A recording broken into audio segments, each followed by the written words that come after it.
Ya, UMP kita Sumsel kemarin sudah ditetapkan oleh Pak Gubernur ya, sudah diumumkan oleh Pak Sekda. Besarannya itu kan Rp3.404.177 dan itu mulai berlaku 1 Januari 2023 yang akan datang. Jadi itu hasil penghitungan itu oleh Dewan Pengupahan, hasil yang berdasarkan Peraturan Menteri Tenaga Kerja Nomor 18 Tahun 2022 tentang adanya perubahan formula penghitungan UMP untuk tahun 2023. Pak, perhitungan itu dianggap sudah sesuai atau gimana Pak? Mengingat kan sepertinya kayak Apindo itu agak menolak karena tinggi dan buruh pun katanya belum sesuai tuntutan gitu Pak. Nah, buruh itu tanda tangan. Jadi di Dewan Pengupahan itu kan ada unsur Apindo, ada unsur pekerja, serikat, ada unsur dari akademisi dan ada unsur pemerintah. Jadi serikat juga diwakili 3 orang, semuanya menandatangani, ya kan? Kemudian memang Apindo tidak menandatangani. Ya itulah dinamikanya ya. Kalau upah turun, serikat yang tidak teken. Kalau upah naik, Apindo yang tidak teken. Jadi Apindo yang tidak teken juga kita persilakan saja menggunakan hak konstitusinya yang melalui Pengadilan Tata Usaha Negara.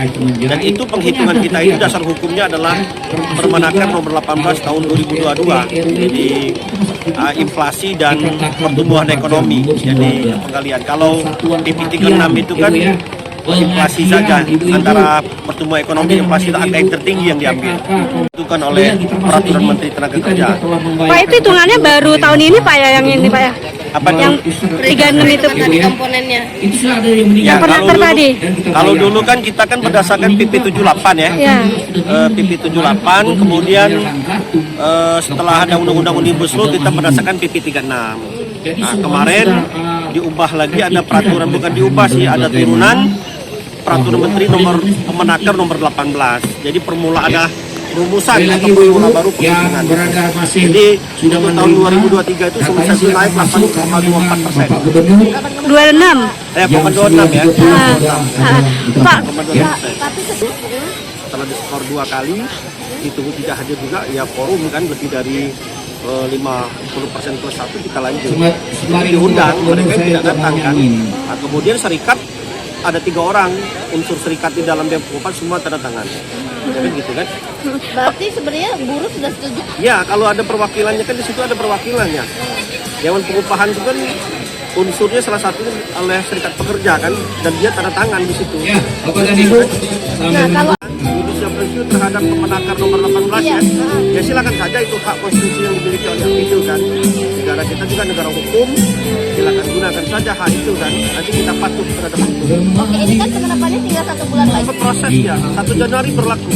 1 Januari Ya, harus tetap Pak ya? Iya berlaku. Jadi setuju ataupun tidak? iya kan di proses pengadilan, kan kalau proses pengadilan belum tahu siapa yang menang siapa yang kalah kan. Nah, nanti penetapan ini jalan 1 Januari jalan. Pak, sebenarnya rapat komando. Oh enggak, kita kan tertinggi di Sumatera ini Bangka Belitung ya. Setelah Bangka Belitung itu ada Aceh. Di Sumatera ya, setelah ada Aceh baru kita Sumatera. Oh enggak, di atas kita ada 9. Ada paling kecil orang 7. Nah, DKI 4. Ya mungkin kan dia juga sudah besar rupanya kan. Jalan juga, dan terima dasar hukumnya. Kita kan kerja dasar hukumnya ada kan. Jadi bagi perusahaan yang tidak melaksanakan panduan itu ada sanksinya kan. Sanksinya itu denda 1 juta sampai 400 juta, kurungan penjara 1 tahun sampai 4 tahun. Ini adalah pidana kejahatan.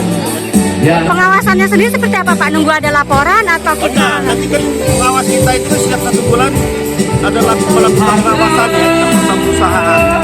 Jadi dan juga kita baik laporan dari serikat, laporan para pekerja maupun hasil pembinaan pengawasan kita sendiri. Tapi kita harapkan semua perusahaan bayar ya. Jadi kita mengharapkan ada hubungan industrial yang baik lah antara pekerja dan perusahaan. Jangan lupa subscribe, share, komen, dan like ya.